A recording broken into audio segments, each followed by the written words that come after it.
Hello everyone, John12 back again with another video, and today I'm back with another Dragon Ball Super review. I'm here to review Dragon Ball Super episode 78, titled The Gods of Every Universe in Shock, Losers Erased in the Tournament of Power. Of course, if you have not seen this episode, please go check it out because this review may contain spoilers. But that being said, let's get into the latest episode of Dragon Ball Super.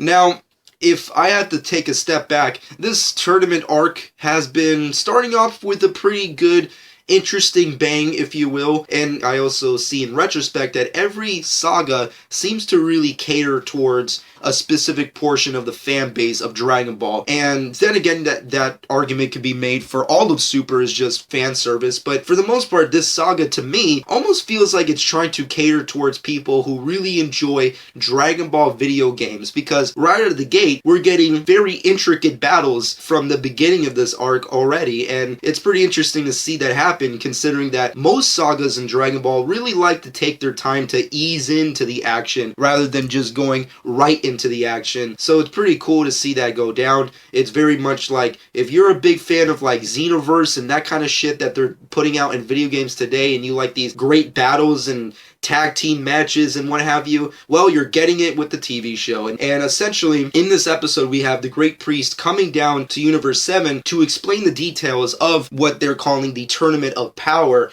and essentially states that it's going to be held in what they call the World of Void. In this place of nothingness, the competitors will fight to no time limit, essentially for the pleasure of the Xenosamas. So essentially, the Omni Kings of both present and future really don't give a shit about anybody and just want to see shit go down. So they're kind of like the fan base of Dragon Ball almost. They just want to see shit go down and fucking explosions. Large explosions and death and what have you. And essentially also the Great Priest details the fact that because of Goku's actions, the Tournament of Power will have no winners. It will also have a lot of losers, because everyone who loses in said tournament, as we've learned with the spoilers of this series, will have their entire universe erased and annihilated because of Goku wanting this tournament to happen. However, there has been a built-in clause, thanks to the wonderful Champa, and has been collecting the Super Dragon Balls. So essentially, the Super Dragon Balls are kind of going to be the built-in clause into, hopefully, at least this is my brief little speculation, which I'm sure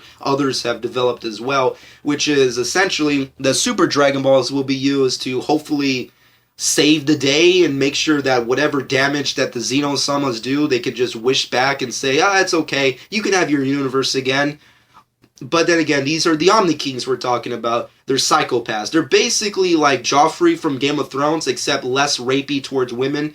Well, maybe let me rephrase that. He wasn't really rapey towards women. He was more just abusive towards women. So, because he had like fucked up parents. So anyways, the Omni Kings are kind of the same things. They're very childlike in the way they do shit, so they're just really into fucking shit up. Basically, it's Goku's fault. Goku's fault for all this going down. And from my perspective, even as a hardcore Goku fan, I can see why they would want to abuse Goku's character in this episode for developing this tournament. However, I also have to take a step back and say, does anybody else get the feeling that this episode is basically like, if you hate Goku, this is going to be your favorite episode? I don't know why, but I got that feeling a lot in this episode, because for those of you who do know, or for those of you who don't know, I'm a big Goku guy. I'm a big pro person for Goku. And a lot of that, and it's very hard to do that, especially with a series like Super, which definitely feels like it's trying to cater towards very different people and fan bases in the community of Dragon Ball, which is fine.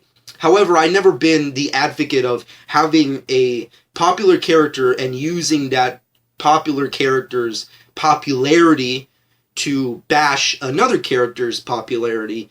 And the way they kind of have done that throughout Super is kind of just very much irked me and bothered me. In this episode, it was very much just blatant. I don't know if anybody else has had that perspective, but even as a guy who is a hardcore fan of this character and admits the fact that this has been a very wrong doing of, just you fucked up kind of a moment. However, the whole Super Dragon Ball has kind of opened the idea that it can be fixed. Regardless of that, I do admit it's a very stupid and wrong decision of Goku to start this tournament without, realizing the possible repercussions of those actions because of how psychopathic these Omni Kings are. However, with that being said, I do feel like this episode was very much on terms of, like, if you're like a big Vegeta person or a big Gohan person or even to an extent like a big Piccolo person, you hate Goku and you're gonna love this shit. And that's what this episode felt like to me. And I know a lot of people in the fan base already don't like Goku.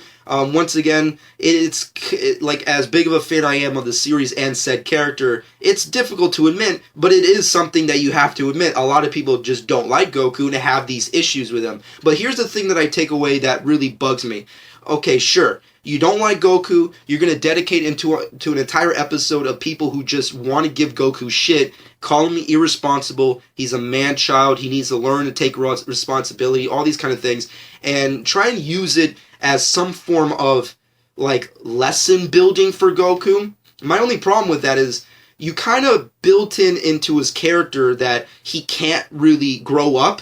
So you're kind of just writing yourself into a corner. And I don't know who to blame specifically, whether it be Toriyama or the staff writers over at Toei Animation developing these episodes. But it's just like, what's the point of this if you know your character can't really do anything about it?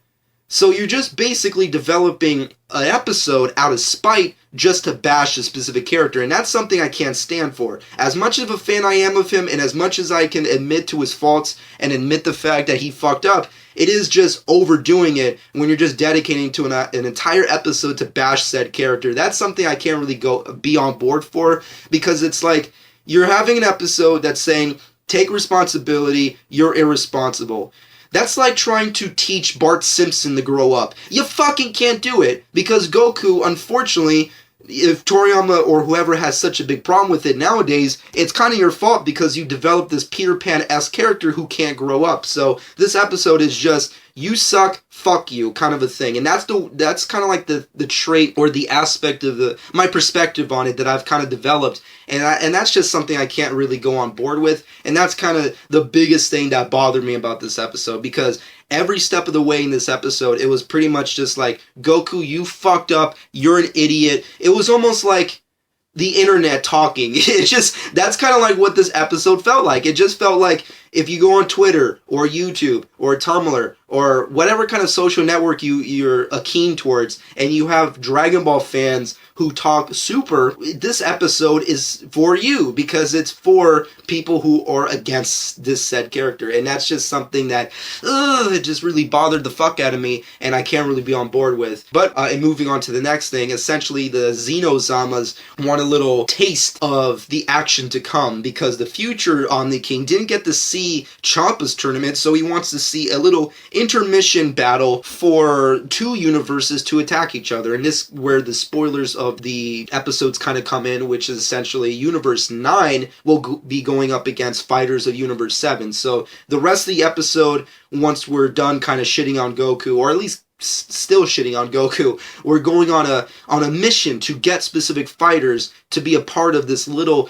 intermission battle for the pleasure of the Omni Kings. And Goku comes up with Gohan and Majin Buu, which is very interesting choices. Obviously, Goku wanted Vegeta or Goten or Trunks. That obviously wasn't happening. Obviously, this arc, a lot of Gohan fans are hyped for the possibility for the comeback of Gohan. I don't know if that's going to happen. We'll have to wait and see. I do feel like it would be great to see that go down, but we just don't know. And then, of course, Majin Buu, very interesting choice to kind of have him come in and do stuff, seeing as how we never got to see him fight in the Champa arc, and we haven't really seen him do anything of substance since, I guess, the Battle of Gods arc, when he had his little fisticuffs with Beerus, God of Destruction. But we finally have Gohan, Buu, and Goku on a little mini team to take on the fighters of Universe 9. And the fighters of Universe 9 are furious because they're fucking furries, and they're for the little hobbit troll, fucking God of Destruction, with the menacing Kai, and they're hellbent on defeating Universe 7. And that's pretty much where we leave off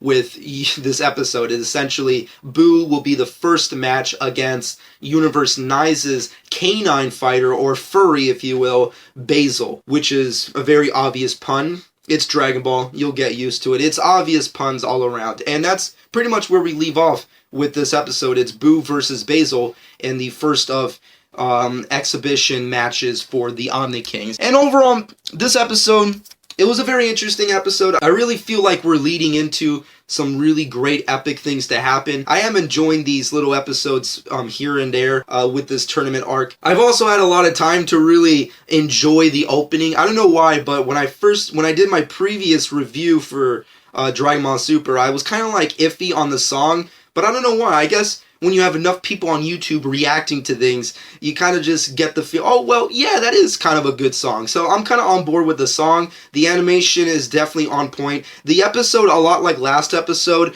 I don't know, is very light to an extent, and this episode is no different. It's even, I should say, even lighter than the last episode in the sense of the white balance is drastically up in these last couple of episodes in the universe survival arc, and I don't know why that is. I guess Toei Animation finally saw like Spielberg films in like the mid-2000s and we're like, holy shit, we should put the white balance really up high. I don't know why, but that's kind of what we've been getting with these previous episodes. And with that being said, with that and also the consistent bashing on Goku's character, those are like the only things that I found as negatives with this episode. Everything else I enjoyed. The little fights with the furries, the furious furries with Buu was pretty cool. I'm very interested to see the battles that come in the next couple episodes, especially with Gohan, to see how he does. I also really like the touching moments with Gohan. I feel like if Gohan's not going to be a badass anymore, let's just have touching moments with Gohan because they're always nice. And then, you know, the Omni Kings.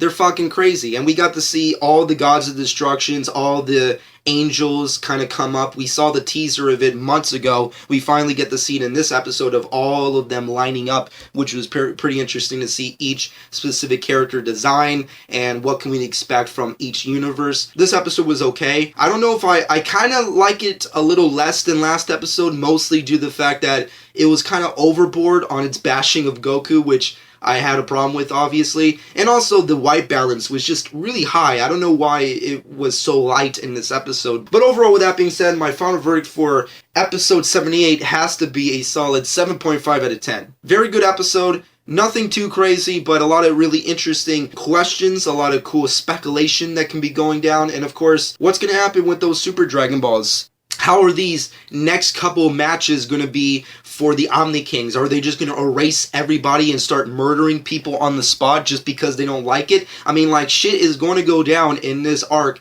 and I'm excited. So let me know what you personally think in the comment section below about this episode. I'm done. Let me know what you think. Subscribe to my channel if you've not done so already. I really appreciate that. And of course, this has been Josh12, and I hope you enjoyed.